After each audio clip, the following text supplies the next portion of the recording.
delightful human beings, and welcome back to the channel, or welcome if you're new here. I'm Christina, aka That Writer, and today we're gathered here to watch Monday Night Raw together. We're here to watch our stories. We need to see what happens after all the shenanigans that went down during Summerslam weekend, and we've got a new World Heavyweight Champion, which should be quite interesting, to say the least. So we gotta see what happens moving forward. So as per usual, grab your snacks, grab your choice of beverage, get comfy and cozy, make sure that you're taking care of yourself, make sure that you're taking care of your mental health, and make sure that you're getting outside while the weather's nice and not stupid hot outside. So on that note, let's just jump right into it. Alrighty people, Seth Rollins is reunited with Braun and Bronson Brigade along with fellow Titanic co-star Paul Heyman. I can't unhear the meme flute. My heart will go on as soon as I saw that photo, as soon as I saw that meme. I could not unhear it. We're supposed to boo Seth and get everybody singing his song and everything. I just want to know what's going to happen with Seth, and of course CM Punk's got to be involved in this. Gunther's probably going to be involved in this, and then the last person that was in the ring with Seth before the ruse of the century or whatever we're calling it was LA Knight. So I'm just wondering if they're going to circle back to any of this. I hope so. I need my Eras Tour moment, okay? Selfishly. Paul, don't call yourself the GOAT. Other people need to call you the GOAT. The humble oracle. What is with everybody saying that they're humble on these shows and they're not actually humble? Braun and Bronson Brigade are looking sharp. Again, Braun and Bronson Brigade are winning me over in this whole situation here. The tribal thief. The shoe follower. Paul Heyman ran with it. No. Oh, no. No. They're trying so hard to recapture the bloodline magic across both of these shows. I'm understanding what's going on here. Somebody save us. Punk, LA Knight, somebody, please. This is a mess. Paul's a mess. He's been a mess. Yeah, but Roman Reigns has just been off doing his own thing. I can't fault him for that. He had an over 3-year title reign, Paul. You were there for all of it, I think. Well, I mean, one thing that we can say is that Seth actually kept his promise, and sort of in a way, because, Punk had the title for 5 minutes, and he wanted to make sure that Punk never held a championship, but it's in the record books that Punk actually won the title. Semantics, right? No, CM Punk just wanted to main event WrestleMania and get a world title again. I don't think he wanted to be married to the title, Paul. What are you going on about? This dude's a mess. What are you talking about? Punk on a honeymoon with the title? What is going on here? Yeah, I don't know, dudes. This still ain't working with me with Seth and Paul. Look, we've given it, almost 4 months now? So are we not going to address the obvious in the room with, the knee situation, right? Because that was literally a plot point. Shame on all of us for what? Well, Paul, turned on Roman and Punk and joined you, so by de facto, it's all Paul Heyman's fault. You can like both people that are feuding against each other, Seth. We were having a good time for a little bit with the couple-week program there with you and LA Knight, and also Seth and Punk. I like everybody in that whole situation, and Gunther too! Yeah, there they go again with the OTC chant. So he did this to, make us never doubt him again? He just literally comes off as a jealous ex or something. I don't know what's going on with Seth. And I like Seth, okay? He's one of my favorites to watch on our stories here. We've established this. I'm sitting here on the couch watching a story, Seth, okay? I'm just here to watch what happens. I'm still convinced Seth did not need that briefcase to do this, by the way. He has Braun and Bronson Brigade. That would get you to a world title in and of itself. And Paul Heyman, I guess. Because he's the vision, remember? Just like my vision board back there. Well, yeah, because you were the original Plan B, Seth. I think that was 10, 11 years ago now. Look at Paul, so proud of himself. Well, then why was he carrying around the briefcase the entire time? The power thing, right? Do you, though? Because Braun and Bronson Brigade don't have tag team titles. There's no other singles titles in the mix. Oh, snap. Our dude's back, people. This is gonna get interesting. Chew him out, LA Knight. For the love of God, what in the world are we watching? I don't understand what's going on at this point. So, Seth pretty much, did we address the knee situation? Because I get that he only told Paul Heyman and Becky, right? That makes sense to me, and that's, I think, the only thing that really makes sense. I need him to cook Bronson Reed on the shoe La Fala, if you will. I need him to cook him all that. Is he cooking with propane? Just started watching the new season of King of the Hill before this. No shame. All right, here we go. Are we finally getting the promo? He just called them morons. Oh God, this is gonna be good. All right, how are things getting interesting? See? See, he makes his point. Paul, you were right there. Let's not go there. And Seth's not gonna go for it. Calm down, Seth. My God. Oh, I smell shenanigans if this match actually happens. God, Seth, calm down. Use your inside voice. See what I mean? He said no, because of course no. Okay, Braun Breaker's cracking me up here. Oh, Adam Pearce is out here. Wow, so it wasn't even just Seth that was lying the entire time. It was his medical team. My God. See, even Adam Pearce is on the LA Knight train. He did the pointing thing. I don't trust this whole situation now that it's a title match tonight. What does CM Punk have to say about this whole situation and Gunther? All right, Braun and Bronson Brigade are banned from ringside, but I still smell shenanigans. My shenanigans radar was a little bit off on night 2. Well, I mean, listen, we didn't get LA Knight at SummerSlam, but I mean, the Raw after SummerSlam is perfectly acceptable in my brain. Oh my God. All right. Well, that was a bit of a mess. Like LA Knight just made more sense and he just made way more sense and was calling everybody out on their nonsense. Either way, I'm glad that we've got LA Knight back because we finally have somebody fresh in the main event scene. This is delightful. This is great. I'm a bit biased though, but that's a me thing. But if this gets us one step closer to possibly getting some sort of just more interactions with LA Knight and CM Punk, I'm okay with that. If this gets us to the Eras Tour match a little bit closer, I'm okay with that as well. But I'll give this a big old thumbs up. Paul and Seth, I don't know what they were doing. Braun and Bronson Brigade were entertaining. Again, they're showing more personality and stuff, which is great. They ran with the shoe la fala thing. Oh my Lord, that's a tongue twister.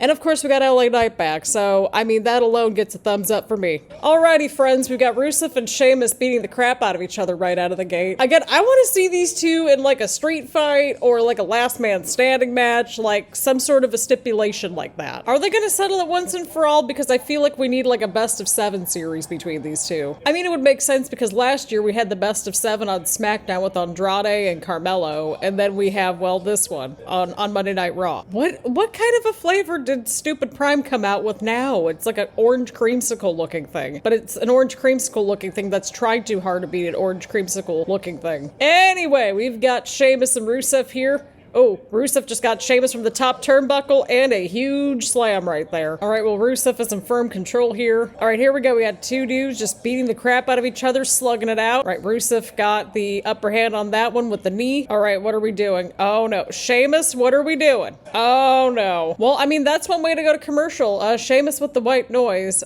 from the second rope there. All righty, we're back with more Rusev versus Sheamus. Rusev was just kicking Sheamus, and Sheamus is just completely unfazed. Well, Rusev was trying to go for another knee there, but Sheamus ain't having any of it. Sheamus is just great. I don't know how else to word it. He's just great. He's consistent and just great. Oh no. Sheamus has him in the ropes. We know where this is going.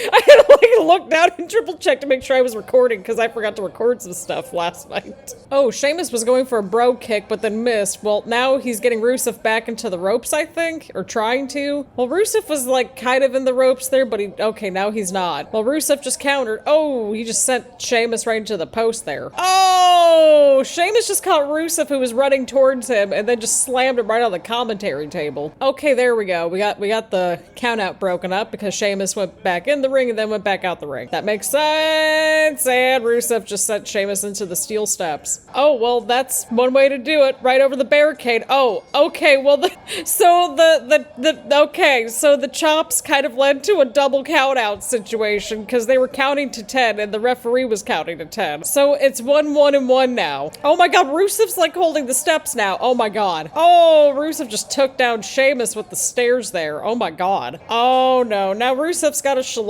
I thought for a split second that Rusev was going to start hitting the referees with the shillelagh, but Sheamus is going back in on Rusev now with the strikes and everything. Again, these two are just going to destroy each other. Give them a match, a clash in Paris, with a stipulation. That would be great. Let these two just completely destroy each other. Again, these two were just beating the crap out of each other, without a stipulation involved. Imagine if they had, a stipulation. Oh, there they go again. This is great. We need more of this kind of stuff. Oh my God, look at Rusev's face. Oh my God. I'm just, Mom, come pick me up. I'm scared. I don't care. This was great. I mean, the double count out, not particularly a fan of that typically, but I think this was fine because this sets things up for another match, maybe something without any countouts involved. So I'm okay with this.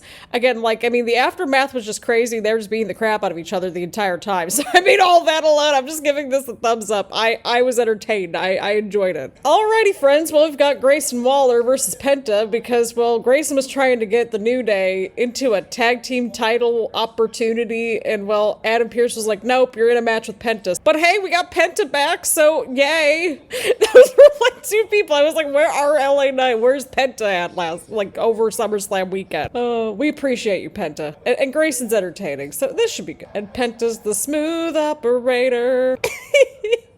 That's awesome. That was so smooth from Penta. Wait, who's showing up here? Oh, that's the New Day. I didn't recognize the New Day's entrance music. Can we talk about how ridiculously awesome that Xavier Woods' hat is, by the way? Grayson just touched the hat. That's the kind of hat that I needed when we were at like 100 degrees here in Cincinnati. Listen, the sun is just awful here, and the humidity. Oh no, Grayson just set Penta right to the announce table. Grayson's getting momentum here. Nice clothesline right there from Grayson Waller. Oh, Grayson. Y'all, all that I heard when we got back from the commercial break was literally like Kofi saying that he wanted, I think, Michael Cole to kiss his hand because they're grieving. They're grieving over not having their tag team titles. And Corey Graves just called Michael Cole a sociopath. My God. Yeah, that was quite a right hand right there from Grayson Waller. All right, Grayson, what are we doing? Penta with the roll up and Grayson kicked out. Oh, what's going on here? Oh, we got a lot of counters going on here, but Penta with the super kick. And now Grayson with the super kick. Oh my Lord, I heard that one from Grayson and I heard that me from Penta. Oh my Lord. This has been a good little match here. Okay, but are we going to address where Austin Theory's at? Because like, again, they just sort of broke them up off screen and then we just haven't heard anything about like where Austin Theory's at. I mean, put Austin Theory like either like in an actual proper match with Grayson Waller and they can kind of wrap things up that way, like properly. Or you could just toss him onto one of the other shows. I think we'd be okay with that. Give him a fresh start. Dude, I don't know what that was. I don't know what that was, but Penta's just awesome. He's just awesome. He's just awesome. I don't know what that was, but that was an awesome ending. That gets a round of applause, and this matchup gets a thumbs up for me. It was short, sweet, and to the point, but I was entertained the entire time. Alrighty, we've got Alexa Bliss and Charlotte Flair in the middle of the ring, the brand new women's tag team champions. Again, these two have been a highlight for me all year on WWE programming. We need them to be besties. I think so too, Alexa. Did she just say it's Flair math? That was awesome. Yeah, but I mean, Alexa's also got her accolades. Come on, I mean, Alexa's a multi-time tag team champion. Are we forgetting that part of the lore? Well, we've got Raquel and Roxanne out here now. Again, Raquel's been really improving this year, and I'm here for it. And I don't know why, but I like her and Roxanne together. Roxanne, you just joined the Judgment Day. Like, are you actually friends with everybody yet? Like, I know that she's been with the group for a few weeks, but it takes time to build a friendship. Interpersonal communication. Well, I mean, there was a little bit of a disconnect there. Wait, so is this tag title match actually happening? All right, Adam Pearce. He just high-fived the referee. That's awesome. It's so silly little details I like. All right, well, we're getting a tag team title match, people. Oh, that was convenient. We just got a Wednesday ad after that segment. I know that I know that part 1 of season 2 of Wednesday comes out on Wednesday on Netflix. And we were kind of joking like, oh yeah, no, like Alexa and Charlotte, this is like our version of Wednesday, sort of, kind of. Either way, again, I love Alexa and Charlotte together. Again, they've been one of the highlights for me. So we'll have to see what happens here. So yeah, I was entertained by this. We'll have to see what happens. Alrighty, friends, we've got the women's tag team titles on the line. Judgment Day invoking the rematch clause against Alexa and Charlotte. See, Michael Cole addressed how many title reigns that Alexa's had with the tag team titles. Oh, I think there was a miscommunication there possibly or something. I don't know, but Alexa got sent into Charlotte. Huge clothesline right there from Charlotte. Hey, Alexa's getting back on her feet, Charlotte. Oh, there goes Raquel now. I mean, hey, at least they addressed Raquel improving on commentary. I mean, I wouldn't think it's because of Roxanne necessarily. I just think that she's just been improving all year and she's getting to show more personality and she's doing a great job in the Judgment Day. I mean, really, the women's tag team title picture, I think, has been a pretty underrated portion of these shows. Has it been perfect? No, it is not. No, it has not been. But I think really over the last couple of years, it's been really finding their groove, right? And it's been, feeling more important. We've been able to see character development along the way. And I am here for that. Like I always say, I'm here to watch my stories. And that was a good double team move right there from Raquel and Roxanne. So like Raquel just had Charlotte on the apron there. And then Roxanne just kind of went in right there with the move. And then she just went for another diving move. All right, the tag is made. Raquel is back in the match now. Charlotte's in the corner. There we go. Charlotte got the tag into Alexa. Oh, what's going on here? All right, okay. That was very much in sync. That was a cool moment there with Alexa and Charlotte. Okay.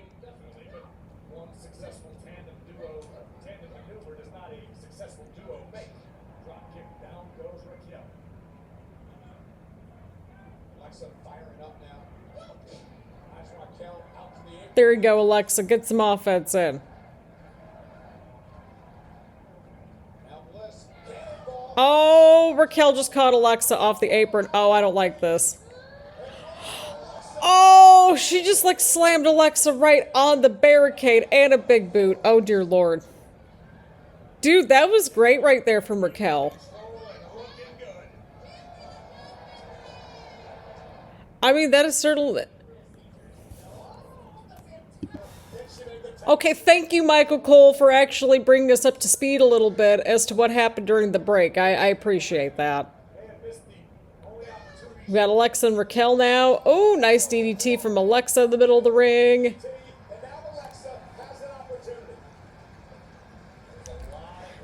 Roxanne's like, oh my god, get over here. Oh, Alexa got the tag into Charlotte. Charlotte's at the top rope now. Oh boy. Oh, that's one way to take down Roxanne and Raquel. I'm liking how the camera's like following this match. Like, it's just been staying in like one sort of shot for like parts of the match, right? I don't know. I just, you know, I noticed that earlier when they were doing like, you know, the Alexa and Charlotte like double neck breaker thing there. And then they just kind of stayed with Alexa and Raquel for a minute.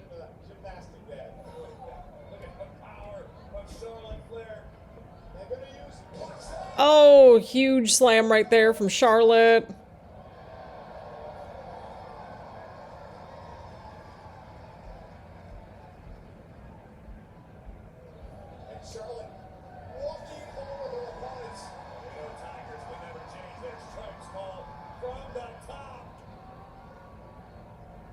Here we go. Double moonsault to Raquel and Roxanne from Charlotte. That was awesome.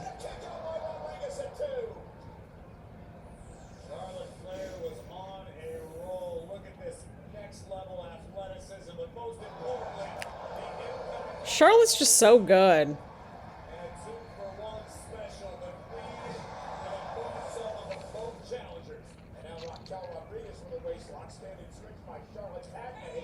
Ooh, the tag is made. Roxanne's in the match now.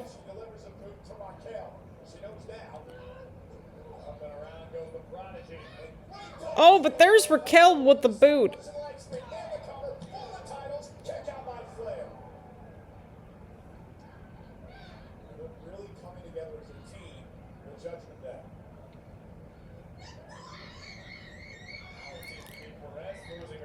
Yeah, I was gonna say, Roxanne, she's losing her cool here, and that's probably not what you want to do in a title match.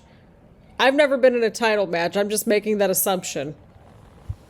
It's like, yes, Christina, you totally know what you're talking about.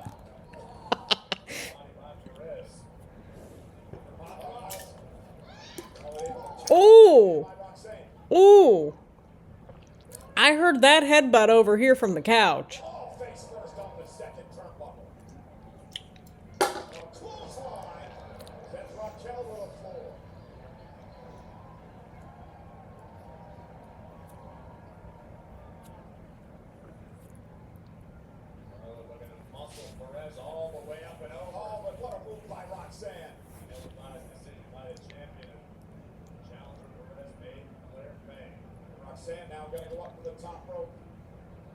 Oh, nice move right there from Roxanne to Charlotte. Raquel's in the ring now.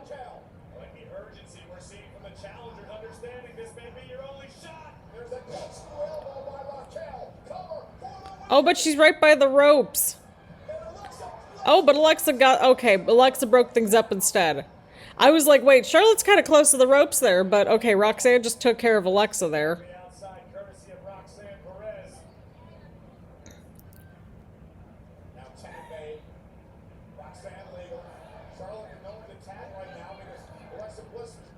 Ooh, nice counter from Charlotte. Oh, Alexa ducked out of the way there. Because, like, Roxanne just got sent over the top rope over Alexa, pretty much. Alright, Alexa's now in here. Oh, but there's Roxanne.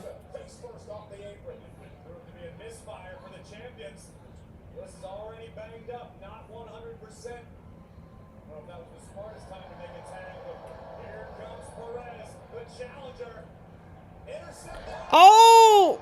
Roxanne was about to just dive onto Charlotte, and, well, Alexa caught Roxanne. Look at that. That was a smooth ending. I gotta give credit where credit is due for that ending. That was smooth. I'm gonna give that ending a little round of applause there. And I'm gonna give all this a thumbs up. Again, I enjoyed their match at SummerSlam, and I enjoyed the rematch tonight. Again, Charlotte and Alexa, they continue to be a highlight for me as a team. Just their character development's just been fun to watch, and I'm enjoying it.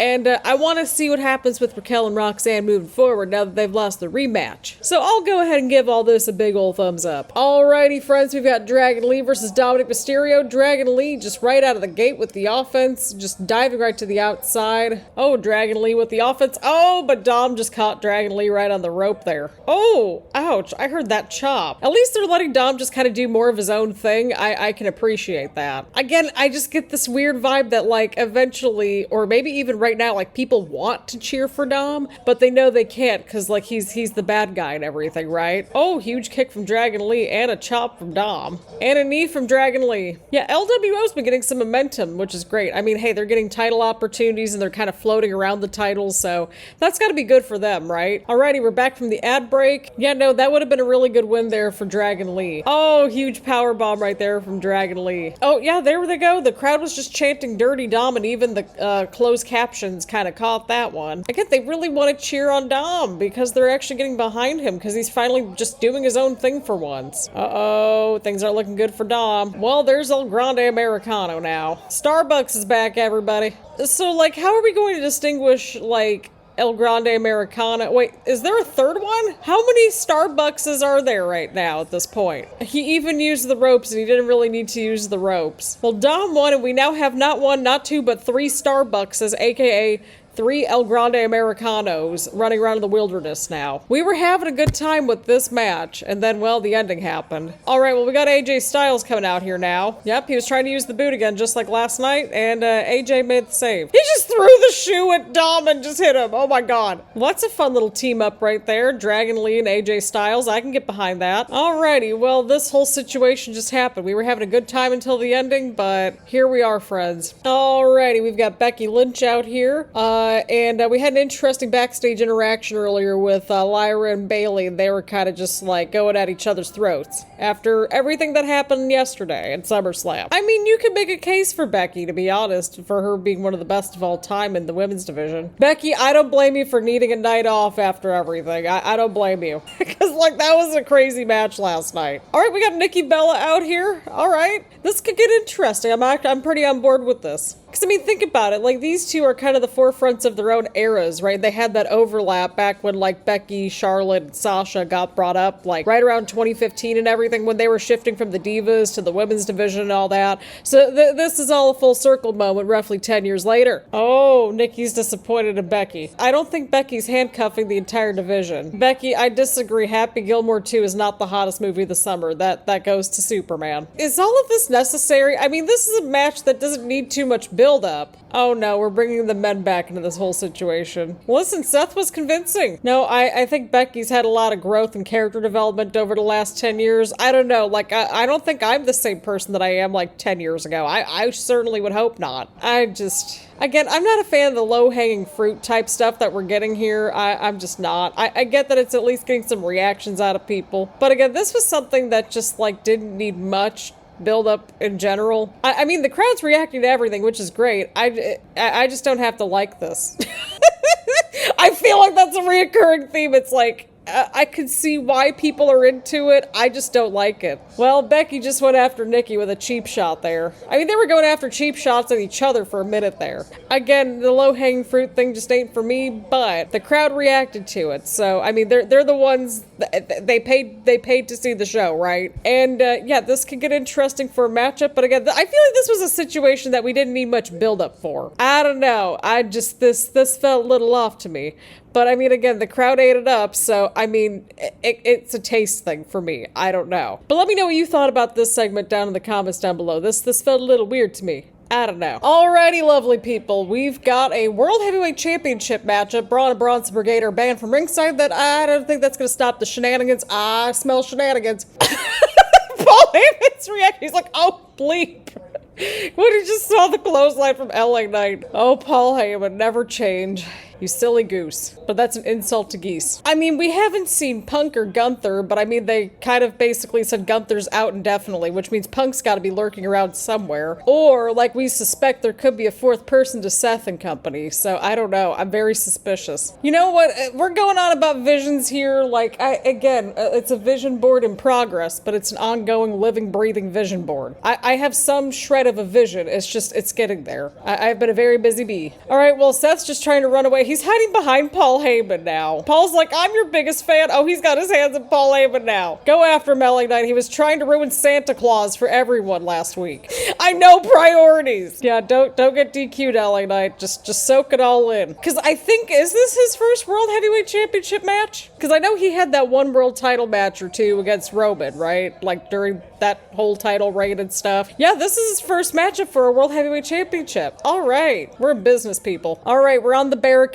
now. What's going on here? Oh, no. Oh, huge double stomp on the back. But does that not negate Seth's stomp in general? Like, because that's his finisher, right? Alrighty, everyone. We've got Seth Rollins back in control here in the middle of the ring. I think the fans are chanting for CM Punk. Again, we're one step closer to the Eras match. Alright, we got LA Knight with the chops here. Paul Heyman's just stressed. Man, he's got to win that title within the next year, right? I'm just saying, like, LA Knight has more than earned a world championship opportunity and just a world title in general. The veteran Rollins, like, what? What?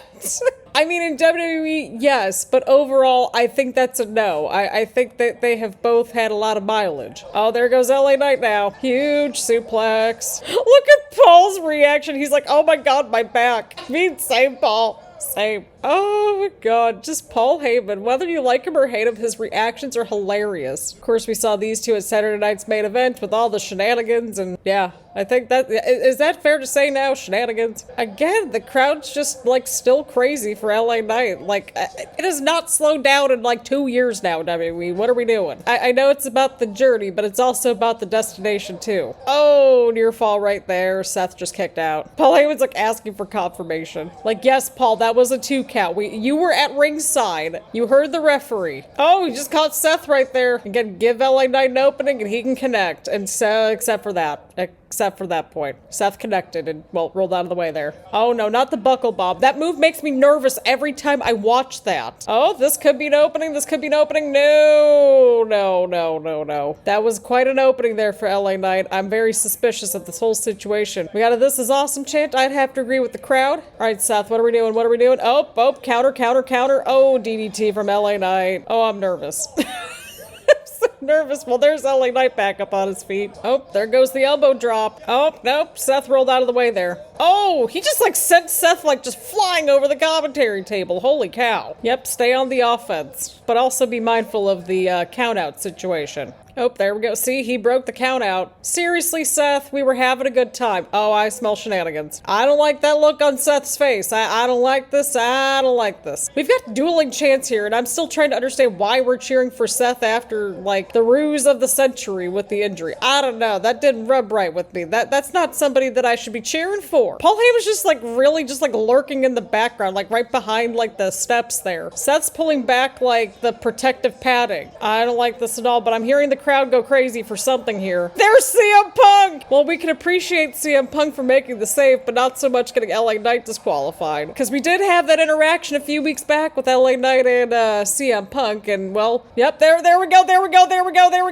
Oh, well, there's Braun and Bronson Brigade. All right, Braun and Bronson Brigade are going after LA Knight now. Well, somebody's got to even things out here for Punk and Knight, right? Even though they're obviously not, like, aligned with each other by any means, right?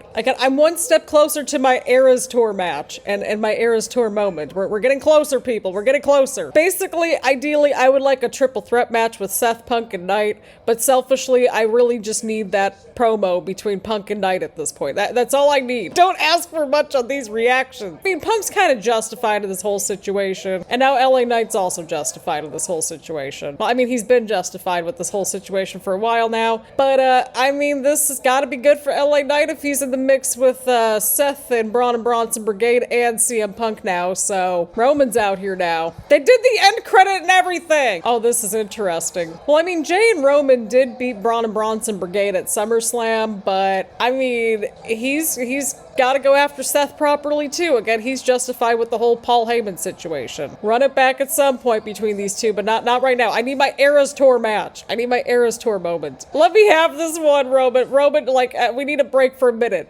Tease this match here, but like, give us a few minutes here. Well, there's a stomp from Seth. Seth was really sneaky there. This has been a wild ending. I love it. There's the tsunami to Roman Reigns. Yeah, I was gonna say if like Roman's getting taken down by Seth and company, then that's just not a good sign. Okay, now the referees and everybody's just coming out here. Well, there's another tsunami. That was kind of useless. With the security, the referees, everything. But I mean, if they want all the power like they've been saying, oh my god, is Bronson Reed just going after everybody's shoes again? Oh my god, he's really going after Roman's shoes again. So if they want to really like have all the power or whatever, does that imply that they're gonna maybe go after like Cody's title possibly? Because I think that would make some sense. Like the vision is clear. Whatever Seth's vision isn't really clear at this point. But nonetheless, I'm giving all this a thumbs up because this was insane at the end, but the match leading up to this sheer insanity was also pretty good too. But there are a couple things here. One, I think this is probably a good indicator that LA Knight's kind of in that like main event picture possibly, right? Probably some positive energy in the air, I would think. I don't know. At least that's me with the positive energy. I'm a half glass full girly. We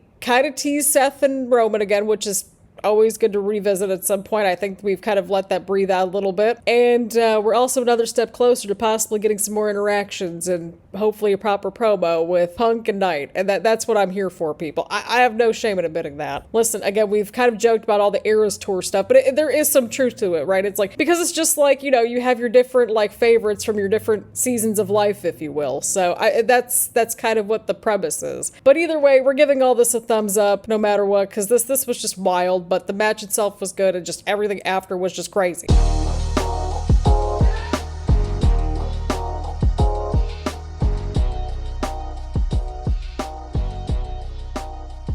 Alrighty, friends. We had a crazy episode of Monday Night Raw. Overall, I'm going to give this week's episode a thumbs up because we had a lot of bright spots along the way. We had some good matches.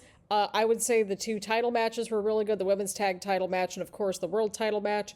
Even though we had some shenanigans at the end of the show involving that world heavyweight championship matchup, I am more than okay with it, as we've established. Again, it's just, you know, the pieces are moving in the right direction and I'm all for it. The whole situation with Sammy getting kind of like in the mix with Rusev and Sheamus, I don't know how I feel about that. But we are going to be having seemingly, I think, two women's title matches because I think Naomi's defending her title against Io next week, and I think Becky's going up against Maxine next week. Now, I don't know if that's for a title or not, but Naomi's defending her title next week. The only thing that I didn't care for on the show really was the whole Becky Lynch and Nikki Bella situation. Again, that just kind of felt low-hanging fruit to me, to be honest. But that's, again, just a me thing. Again, we all have different tastes and things that we like in our wrestling. That just wasn't for me, and that's okay. But everything else on the show I thought was pretty good this week. Again, they're fresh off of SummerSlam, and we'll just have to see what happens moving forward. So, again, thank you all so much for tuning in. Leave a like, leave a comment, make sure to hit the subscribe button and hit the bell button so that you get notifications around here and that sort of thing. Again, thank you all so much for tuning in, and I will see you all in the next one.